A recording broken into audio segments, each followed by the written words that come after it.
கரும்புலிகள் உண்டு. அந்த கரும்புலிகள் யார் என்றால், ஆயுதம் ஏந்தி களத்திலே நேருக்கு நேர் எதிரிகளோடு போராடுவது ஒரு முறை.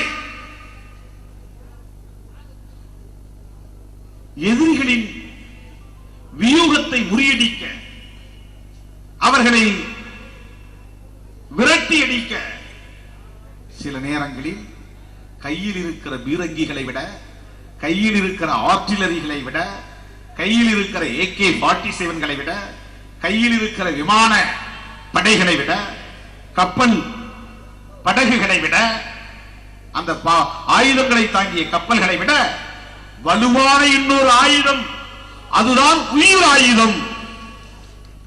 உயிர் ஆயுதங்களாக தன்னை மாற்றிக் கொள்ளுகிறவர்கள் தான் கரும்புலிகள். அந்த கரும்புலிகள் யார் என்று தேர்வு செய்வதே ஒரு பெரிய பயிற்சி. அதற்கு எல்லோரும் ஆசைப்பட்டு பெயர் கொடுப்பார்கள். அவ்வளவு பேரையும் ஏற்றுக்கொள்ள மாட்டார்கள். அதில் ஆண்களும் உண்டு, பெண்களும் உண்டு.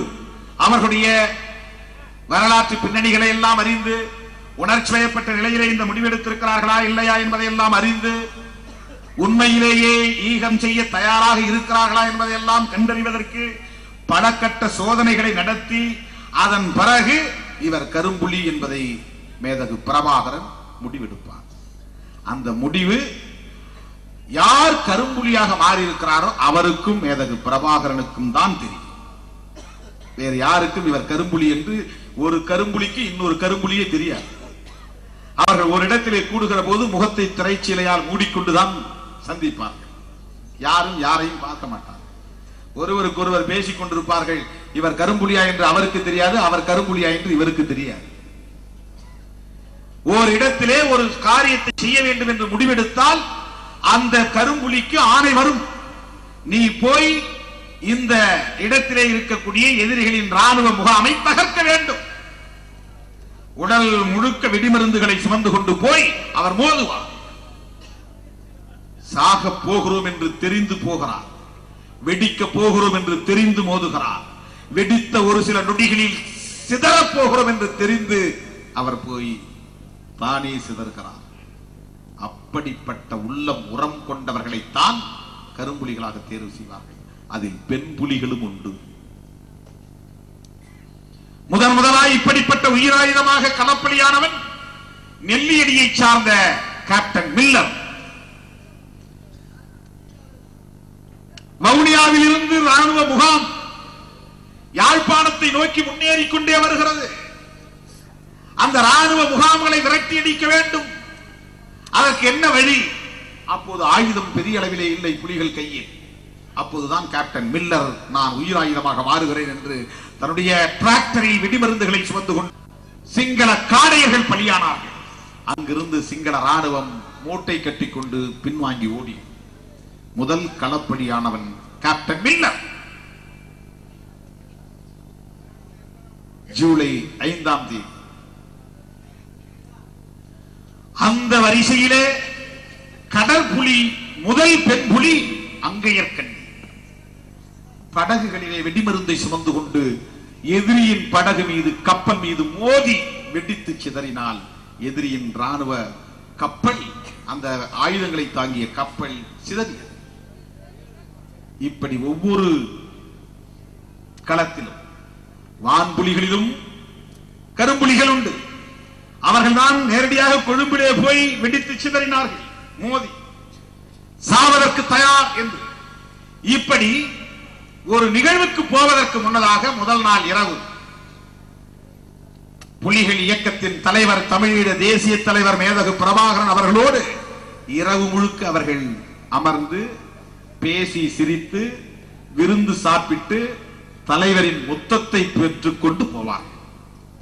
சாகப் போகிறேன் என்ற முடிவை எடுத்த அந்த வீரன் அன்றைக்கு ஒரு நாள் இரவு தலைவரோடு இருந்து விருந்து சாப்பிட்டு விட்டு மகிழ்ச்சியாக உலவிவிட்டு கலை பேசிவிட்டு அவரோடு நேரத்தை கழித்து விட்டு அவன் விடைபெறுகிறான்.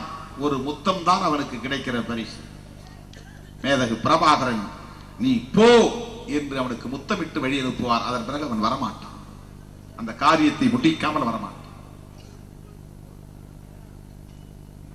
அப்படி தன் உயிரை ஆயுதமாக மாற்றுவதற்கு 100 விழுக்காடு மாற்று சிந்தனை இல்லாமல், ஊசலாட்ட சிந்தனை இல்லாமல் முடிவெடுக்கக்கூடிய உரமுள்ள சிந்தனையாளர்களை, நெஞ்சுரம் கொண்ட அந்த இளைஞர்களை கரும்புலிகள், பிளாக் டைகர்ஸ், கரும்புலிகள் என்று பெயரிட்டு மேதகு பிரபாகரன் அவர்கள் அரவணைத்து வளர்த்தார். 2002ஆம் ஆண்டு முல்லைத்தீவிலே நான் இருக்கிற போது கடலோரத்திலே, கடற்கரையிலே கரும்புலிகளின் அணிவகுப்பு நடந்தது. கரும்புலிகளின் அணிவகுப்பு 1-2 பேர் இல்லை, ஏறத்தாழ 500 பேருக்கு மேலானவர். ஒருவர் கூட முகத்தை திறந்து வைத்திருக்கவில்லை. முகத்தை மூடிக்கொண்டு கரும்புலிகளின் அணிவகுப்பு வந்தது. கண்ணை மூடிக்கொண்டு அவர்கள் கைகளிலே துப்பாக்கி ஏந்தி கொண்டு அணிவகுப்பு நடத்தினார்கள். March past. நான் கடலோரத்திலே ஒரு மணத்திட்டிலே நின்று அதை பார்த்தேன். அப்போது என் மனம் எப்படி இருந்தது என்று என்னால் விவரிக்க முடியவில்லை.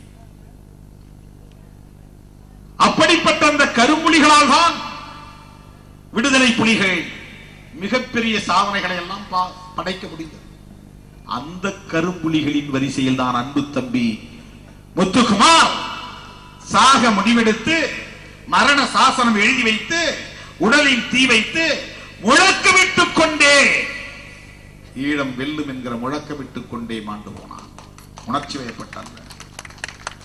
எனவேதான் அவர்கள் ஈழத்து கரும்புலி தம்பி முத்துக்குமார், தமிழகத்து கரும்புலி என்று விடுதலை சிறுத்தைகள் அவரை அடைமொழியிட்டு அழைக்கிறார். அந்த தம்பியின் கனவுகள் நனவாயினவா?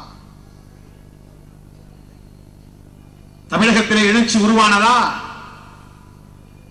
இந்த இடைப்பட்ட காலத்திலே நான் எடுத்த முயற்சி என்ன? 2006ஆம் ஆண்டே திமுக கூட்டணியில் விடுதலை சிறுத்தைகள் இடம்பெற்று விட்டது.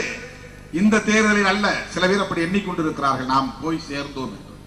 2006ஆம் ஆண்டு உள்ளாட்சி மன்ற தேர்தலிலேயே விடுதலை சிறுத்தைகள் திமுக கூட்டணியில் இடம்பெற்றிருக்கிறது. அதையெல்லாம் தாண்டி அதிமுக ஆதரவு கட்சிகளோடு, அதிமுக ஆதரவு அமைப்புகளோடு ஈழத்திற்காக, ஈழ மக்களுக்காக, ஈழத்தில் நடக்கிற இனப்படுகொலையை தடுப்பதற்காக நாம் 6 மாத காலம் கைகோர்த்து போனோம். இலங்கை தமிழர் பாதுகாப்பு இயக்கம். அது எப்படி உருவானது தெரியுமா?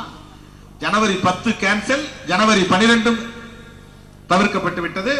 அதன் பிறகு கம்யூனிஸ்ட் கட்சியினுடைய தலைவர் தா பாண்டியன் முயற்சியால் ஒரு ஆலோசனை கூட்டம் கூட்டப்படுகிறது. அதற்கும் நமக்கு அழைப்பில்லை. நாம வலிந்து தொடர்பு கொண்டு பாமக நிறுவனரோடு பேசி எங்களை ஏன் புறக்கணிக்கிறீர்கள் என்று அவர்களோடு வலிந்து போய் கைகோர்த்து அந்த கூட்டத்தில் கலந்து கொண்டு இலங்கை தமிழர் பாதுகாப்பு இயக்கத்தை உருவாக்கினோம். அப்போது நான் சொன்னேன், ஈழத்தமிழர் பாதுகாப்பு இயக்கம் என்று பெயர் வைக்கலாமே என்றேன். ஈழத்தமிழர் என்று பெயர் வைத்தால் கம்யூனிஸ்ட் வராது என்றார், ஒரு வார்த்தைக்காக. ஏனென்றால் ஈழத்தில் அவர்களுக்கு உடன்பாடு இல்லையாம், இலங்கையில் தான் உடன்பாடாம். எனவே ஈழத்தமிழர்கள் என்றால் அவர்கள் ஏற்றுக்கொள்ள மாட்டார்களாம், இலங்கை தமிழர் என்றால் தான் ஏற்றுக்கொள்வார்களாம்.